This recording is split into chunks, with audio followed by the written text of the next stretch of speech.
ఆరోగ్యశ్రీ కానీ ఇట్లా వివిధ ఖాతాలకు వివిధ మన 6 గ్యారంటీలలో అమలు చేసిన 5 గ్యారంటీలకు ఇప్పటి వరకు 29,000 కోట్ల రూపాయలు మన ప్రభుత్వం ఖర్చు పెట్టింది. ఇప్పుడు రైతులను ఆదుకోవాలి, రైతులకు ఇచ్చిన మాట నిలబెట్టుకోవాలి. మాట ఇస్తే మాట తప్పం, మడమ తిప్పము. కాంగ్రెస్ పార్టీ ఏదైనా చెబితే 100% అమలు చేస్తుంది అని 2009లో మన్మోహన్ సింగ్ గారు ఏ విధంగా అయితే రుణమాఫీ చేసి చూపించిండో ఈనాడు దేశంలోనే ఆదర్శం.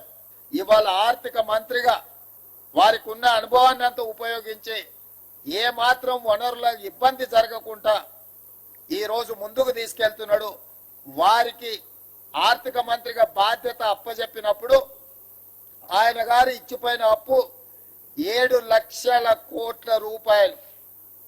7 లక్షల కోట్ల రూపాయలు ఆయన గారు అప్పు చేస్తే పెద్దలు బట్టి విక్రమార్క గారు ప్రతి నెల 7,000 కోట్ల రూపాయలు మితి కడుతున్నాడు. భూమికి పాస్బుక్ ఉండాలి.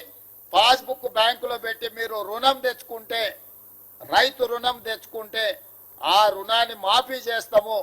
రుణమాఫీకి కొలబద్ద పాస్ పుస్తకమే తప్ప రేషన్ కార్డు కాదు. గ్రామాలలో ఉన్న మీ మిగతా రైతులందరూ కూడా కొంతమంది దొంగలు ఏదైనా దొంగ మాటలు చెప్తే నమ్మొద్దు అని చెప్పి స్పష్టంగా వాళ్ళకు ఒక అవగాహన కల్పించండి. ఇది మొదటి విడత మాత్రమే.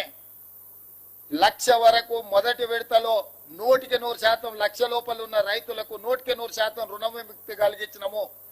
0 నుంచి 1,00,000 రూపాయల వరకు ఉన్న ప్రతి రైతుకు ఈరోజు రుణ విముక్తి జరుగుతుంది.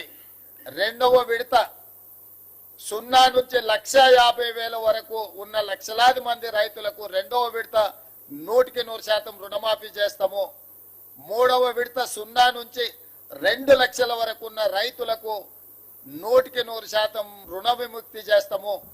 3 విడతలలో 31,000 కోట్ల రూపాయలు ఆగస్టు నెల పూర్తి కాకముందే మీ ఖాతాలలో నగదు చేసి ఎలాంటి నిబంధనలు లేకుండా ఎమ్మెల్సీగా పనిచేసిన, శాసనసభ్యుడిగా అసెంబ్లీలో పనిచేసిన, పార్లమెంట్ సభ్యుడిగా లోక్సభలో రాహుల్ గాంధీ గారు, సోనియా గాంధీ గారితో కలిసి పనిచేసిన ఈ 16 సంవత్సరాల సుదీర్ఘమైన రాజకీయ ప్రయాణంలో నా జీవితంలో మరుపురాని రోజు ఈ రోజు మీ సమక్షంలో ఉండి లక్షలాది మంది రైతులకు 2 లక్షల రూపాయల రుణమాఫీ చేసే భాగ్యము, గొప్ప అవకాశము నాకు కలిగింది.